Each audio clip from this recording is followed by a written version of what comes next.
Okay, welcome back to CS230 for the spring semester. As I referenced in the first video that I posted, I would post a video kind of going over some of the MindTap information. So I'm back in, I'm in the course materials main area here. So again, when you log into the course, you're going to be taken to the Get Started Here area. At the very bottom of that page is a link to this, or you can navigate right to this page from the left menu area here in Blackboard. So at the top of this page, and this is the one that is broken down the units or chapters by week. So you have Unit 1 for Week 1, Unit 2 for Week 2, Unit 3 for Week 3, and so on up through the 8 weeks of the course. I put at the very top of the page here a link to the main area in MindTap, and I'm going to open this and show you where this will take you. This is what I would like for you to click on when you register for the course. So once you get registered and you're ready to go, that's where we're picking up now. Okay, so I'm going to click on this link. It'll open in a new window here.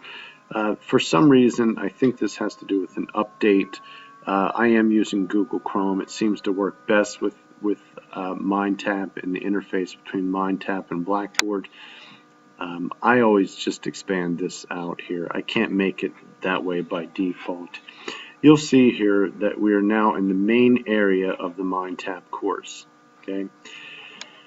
Your very first assignment is listed up here. This is a non-MindTap activity, which is actually in Blackboard, and I'll go back in a few minutes and show you where you submit this at. I have it in both places for two reasons. One is that it's tied to both grade books in MindTap and Blackboard, and the other reason is that I like to give students more options of seeing the same assignment so it's not missed, essentially. Okay. So here we are in the main area of MindTap. This is specifically related to the textbook Fundamentals of Information Systems, the 9th edition by Stair and others. This is how the book is broken down into 4 parts. And within each of these parts, there are either 1 or 2 or more units or chapters. So for part 1, that is Information Systems in Perspective, if you click on this, it'll expand this and it'll show you that part 1 includes 1 chapter or 1 unit on Introduction to Information Systems. That's where we're working in week 1.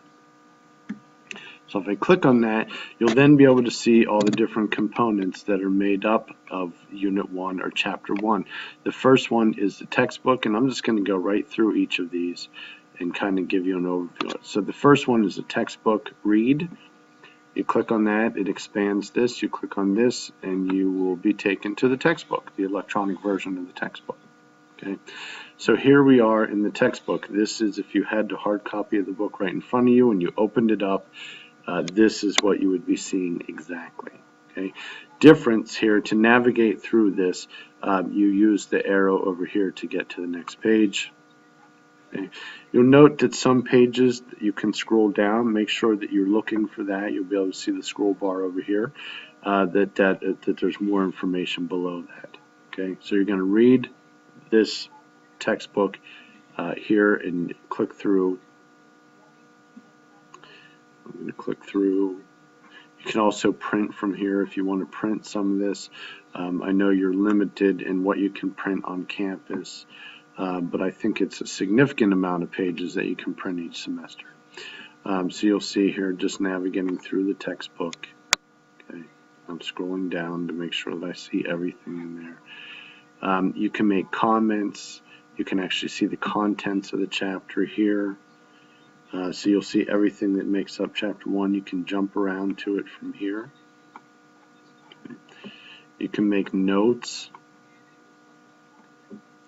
There's a lot that you can do with this, and then when you're ready to, when you're finished with reading the textbook, you can close the window out here. Don't close out your browser, close out the MindTap reading window here, and that'll take you back to the main page here. I'm going to collapse the Unit 1 reading, so that is the first folder on the top. You'll see each of these for every single unit or chapter that we cover. You'll see the reading, which is, again, the actual reading, the textbook itself. Visualize. This is nice. A very nice feature of MindTap, which I really like about it, and the feedback that I've received from students previously is that they really like these really short videos. There's a series of videos here that are related to concepts taken directly out of Unit 1. These videos will play right in the MindTap window. Very short videos. If you want to understand information systems, it makes a lot of sense to start with the idea of information. After all, it's literally the first word in the name of the discipline. And I'm not going to play through that, but you'll see it's a 2-minute video. Most of these videos are anywhere between 2 minutes to 3.5, maybe 4 minutes tops. It's really nice. They're really short. The gentleman that presents the information is very lively, very upbeat. He's very engaging, and the visuals, the graphics for them are mostly like cartoon-like, but they're very entertaining as well. So my belief is they capture students' attention quite nicely. The content is very rich. It's presented in a very clear and concise manner that's kind of fun as well. Okay, so very much like the reading, when you're ready to close out, don't close out the browser, close out the video window. It'll take you back to this page here.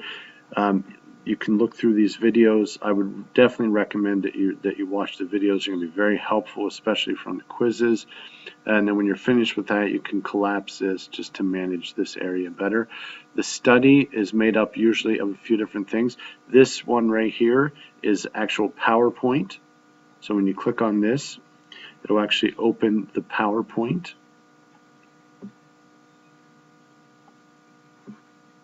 Okay. This is the PowerPoint. It's a PowerPoint, but it's presented in the actual window of MindTap here. So it's very much like slides of the PowerPoint, which if you go out to the student website for the textbook, it is the PowerPoint. It's just presented nicely in here. You can have sound off. You can have it read to you whenever that's available. You can expand the window here to give it a full screen. You can jump through the slides over here as well. It's just very nice. The feature is very nice. And again, when you're ready to close that out, you can close out here and not the browser. Okay. The next one is some flashcards. Every chapter you have flashcards and crossword puzzles as well. So you want to play around with flashcards in terms of working with the terms and knowing the terms for the chapter. You can do that here. It's a nice interactive feature. The same with the crossword puzzle. If you like crossword puzzles, it's a good way to learn the terms. You can use that here as well. Again, that's all under study. So usually a PowerPoint, flashcards, and a puzzle. Sometimes you don't have all three of those features, but most units do. I'm going to collapse this, and then the apply is here. Okay. In Blackboard, in the week unit, and I'll go back out and tell you what I mean here in a second, show you what I mean in a second and tell you. Each one of these is linked directly in Blackboard. So you have discussion questions that are due in the first week. Again, these are due. You have 3 things that are due. Both of these, discussion questions, the case studies, and then you also have the MindTap reflection, which I'll show you where it is in a minute. So we click on this, discussion questions. This will open, hopefully. Okay, so here it is. It's launching now. If you have any issues with this not launching, what you want to do if this screen comes up blank, or you click on start and it doesn't launch, close out the window here and then go back in and try it again. Again, I haven't had any issues with Google Chrome, but I know that some folks have had, especially with the new version of Internet Explorer, Edge, Microsoft Edge, and also some with Firefox as well. Okay. Let's see. So here you have your first question. You'll see that with these discussions there are 9. You can jump around on these over here. And you type your response right in here. So, how might completing this course help you in some of the courses you'll take during your academic career on Aloysius College? So you simply type your response in here.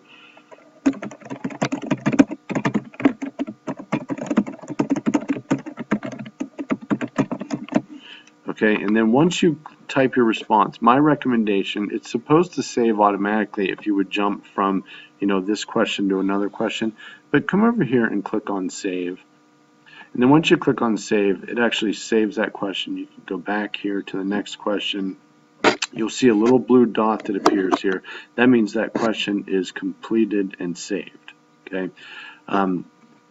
So if you want to go back to it and make changes, you can do that as well before you submit.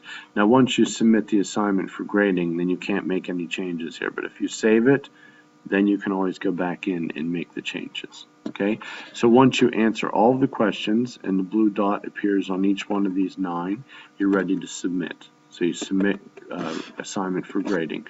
Until you submit it, I won't be able to see your work on my end. Okay, so if you simply save it, I won't be able to see it. Only when you submit does it show up on my end in the gradebook. Okay, I'm going to close this out. Again, not closing the browser, closing this window. And I'm going back here. Then you have case studies as well. For this very first one, I'm going to, and you just click on Start Assignment here. There are 2 case studies in here, and what I'm going to say is that pick one of them and complete it for this first week, because I know we're going to be doing a lot with getting registered for the course, getting acclimated to the different learning environments with Blackboard and MindTap and the interface between the two. So I'm going to kind of cut you a break here this first week and just ask you to complete one of these case studies. So you can look at both of them. This is the first one. Click on the second one. It'll bring it up here. Read through these, whichever one you think seems more interesting to you. I would suggest completing that one. And you're going to do it a little bit different with this one. You're going to actually type this out in like Microsoft Word and then save it. So my suggestion would be to either copy and paste this into the top of your Word document that you're working in, or print this page out and have it with you. It usually works nicely if you copy and paste all this. I mean, you can just select it all and copy it and paste it into a Word document, which will give you the reading itself and then the questions that you have to answer to. Okay, so for this scenario, which is the second scenario, you'll have to read it and then respond to these 4 questions or prompts here. Actually, it's 3, and then the 4th one is to submit it. Okay, so once you have it typed up, you come back into this window here, you choose your file, select on Choose File, find your file, open it, attach it, and then submit, and you're done. Okay? So that's kind of it for this very first overview of the interface in MindTap. I'm going to go back out of here now and just go back right into our Blackboard course real quick. Again, we just went into the main link, which takes you to the main area in the MindTap course.